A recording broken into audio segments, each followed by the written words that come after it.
सारस उससे लगाव रखता था। सरकार को क्या सूझा? दोस्तों, ये वो तस्वीर आपको दिखा रहे हैं जिस वक्त आरिफ के दोस्त सारस को रायबरेली पश्चिम बिहार से लखनऊ चिड़ियाघर में शिफ्ट करने के लिए ले जाया जा रहा था। और जो अभी अभी अखिलेश यादव का बयान सुना, वो सारस को लेकर मौजूदा सरकार पर अखिलेश यादव द्वारा दिया गया बयान था। इस बयान को आगे हम आपको सुनाएंगे, लेकिन उससे पहले आपको ये बताना बेहद जरूरी है कि आखिर आरिफ के सारस को उससे वन विभाग ने दूर क्यों शिफ्ट किया और उसे चिड़ियाघर लखनऊ क्यों भेजा गया, और सारस को लखनऊ चिड़ियाघर भेजने के बाद अखिलेश यादव ने क्या कहा। बस आप सभी से अनुरोध है कि इस खबर को ध्यान से देखें और सुनें, साथ ही अपनी प्रतिक्रिया कमेंट करके जरूर बताएं। दरअसल आप सबको ये पता है तो चल ही गया होगा कि अब आरिफ के दोस्त सारस को उससे दूर कर दिया गया है, यानी लखनऊ चिड़ियाघर में शिफ्ट कर दिया गया है। अब जो उम्मीदें आरिफ को थी कि स्थानीय प्रशासन हमारी मोहब्बत को समझेगा, हमारी दोस्ती को समझेगा और उसका हो ना हो दिल पसीजेगा और कोई रास्ता निकाल कर हमें सौंप देगा, लेकिन अब यह संभव नजर नहीं आ रहा है। क्योंकि अगर आरिफ के दोस्त सारस को आरिफ को लौटाना होता तो उसे चिड़ियाघर लखनऊ शिफ्ट नहीं किया जाता। इसके पीछे की सबसे बड़ी वजह यह है कि आपको ये भी याद होगा कि जैसे रायबरेली के पश्चिम बिहार में आरिफ के दोस्त सारस को छोड़ा गया, वो फिर वहाँ से उड़कर निकल पड़ा और रायबरेली के किसी गांव में जाकर वो फिर से प्रशासन को मिल गया, यानी वन विभाग की टीम को मिल गया। तो ऐसे मामले में वन विभाग ये सोच रहा है कि इसे अब चिड़ियाघर में कैद कर दिया जाए, उसे दूर कर दिया जाए ताकि वो फिर से आरिफ के पास न आए। इसीलिए उसे अब रायबरेली पश्चिम बिहार से उसे लखनऊ चिड़ियाघर में शिफ्ट किया गया। और ये तस्वीरें वही हैं जिस गाड़ी से उसे रायबरेली से लखनऊ के लिए ले जाया जा रहा था। ये वो तमाम तस्वीरें स्क्रीन पर आपको हम दिखा रहे हैं, ये उस वक्त की हैं जब आरिफ और सारस साथ साथ रहते थे, साथ साथ खाते थे, साथ साथ घूमते थे और साथ साथ खेलते थे। और उनसे मिलने देश के कोने कोने से लोग आते थे। तमाम वो मीडिया चैनल, तमाम सोशल मीडिया के लोग, तमाम ऐसे इंटरनेशनल मीडिया, प्रेस, पत्रकार, प्रिंट मीडिया, इलेक्ट्रॉनिक मीडिया, सभी लोग सेलिब्रिटी से लेकर के नेता भी वहाँ पहुँचे और आरिफ से मिले। उस वक्त आरिफ की खुशियों का ठिकाना नहीं था, लेकिन किसकी नज़र लग गई कि पल भर में आरिफ की खुशियाँ यूं कहें कि मातम में बदल गई तो कम नहीं होगा। इन तस्वीरों को देखने के बाद और इस वक्त की तस्वीरों को देखने के बाद, यानी इन तस्वीरों को जो आप देख रहे थे और इस वक्त की जो तस्वीरें हैं देखने के बाद स्तब्ध हम भी हैं।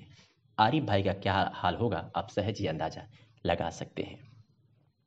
फिलहाल इस मामले में अखिलेश यादव ने ट्वीट कर अपनी प्रतिक्रिया व्यक्त की है और 2 शब्द फेसबुक पेज पर भी लिखा है और ट्विटर अकाउंट पर भी लिखा है कि चिड़ियाघर में बंद परिंदा ये कैसी आज़ादी है। यानी शुरू से लेकर अभी तक अखिलेश यादव की नज़र आरिफ और सारस पर हल पल है। लोग ये कह रहे हैं कि जितना परेशान सारस के लिए आरिफ हैं, उतना ही परेशान कहीं ना कहीं अखिलेश यादव भी है। एक प्रेस कॉन्फ्रेंस के जरिए अखिलेश यादव ने कहा भी है कि मेरा मिलना ही आरिफ और सारस की मोहब्बत में दीवार बन गया और सारस को आरिफ से अलग कर दिया गया। खबर ये भी है कि अखिलेश यादव आरिफ के साथ हैं और आने वाले समय में भी रहेंगे। अखिलेश यादव ने आरिफ को हिम्मत दी है और कहा है कि मैं आरिफ के साथ हूं और आगे भी रहूंगा। सवाल यह है कि आखिर आरिफ के ही सारस पर सियासत क्यों? आरिफ के ही सारस पर प्रशासन की नज़र क्यों?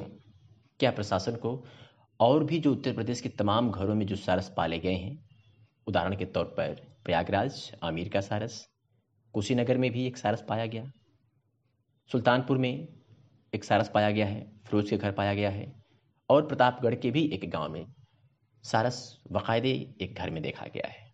सोशल मीडिया पर भी उनकी तस्वीरें शेयर की जा रही हैं, लेकिन उन पर प्रशासन का ध्यान क्यों नहीं है? ऐसे में राजनीतिक जानकारों का कहना है कि सिर्फ और सिर्फ अखिलेश यादव का आरिफ के घर जाना आरिफ और सारस की मोहब्बत को अलग कर दिया है। ऐसे में अब कुछ जगहों से लोग आरिफ के पक्ष में आवाज़ भी उठाना शुरू कर दिए हैं और सोशल मीडिया पर भी लोग आरिफ के पक्ष में आवाज़ उठाने की मांग कर रहे हैं। फिलहाल सारस जब से लखनऊ गया है तब से आरिफ अवाक हैं, परेशान हैं, हैरान हैं। जैसे ही उनको खबर मिली वैसे ही उनके पैरों तले जमीन खिसक गई, लेकिन आरिफ की हिम्मत की ताज देनी होगी कि अपनी मोहब्बत को कुर्बान करके प्रशासन और संविधान के साथ खड़े हैं। अखिलेश यादव का ये बयान सुनिए और फिर अपनी प्रतिक्रिया व्यक्त करिए। इस वक्त आप सभी की आरिफ भाई को जरूरत है। सारस उससे लगाव रखता था। सरकार को क्या सूझा कि सारस को उठा ले गए? अगर उठा ले गए थे तो जिम्मेदारी सरकार की बनती है, वन विभाग की बनती है कि उसकी सेवा करते। अब वो चला गया कहीं, जाने के बाद अगर गांव के लोगों ने उसकी सेवा न की होती, पकड़ करके सुरक्षित न रखा होता, कुत्ते दौड़ा रहे थे, कुत्तों से न बचाया होता, तो आज क्या स्थिति होती? उसकी जान चली जाती तो जिम्मेदार कौन होता? और फिर अगर इसी तरीके से आप कोई मान लो बिस्किट भी खिलाता है, कोई दाना खिलाता है, पूरे देश ने देखा कि प्रधानमंत्री जी मोर को अपने घर पे खिला रहे थे। क्या ये वन विभाग के लोग मोर को ले आएंगे वापस? बहुत सारे घरों में मोर अपने आप आता है, लोग दाना खिलाते हैं। क्या अब मोर को उठा लाएंगे वन विभाग के लोग? बीजेपी के मंत्री कह रहे हैं कि भाई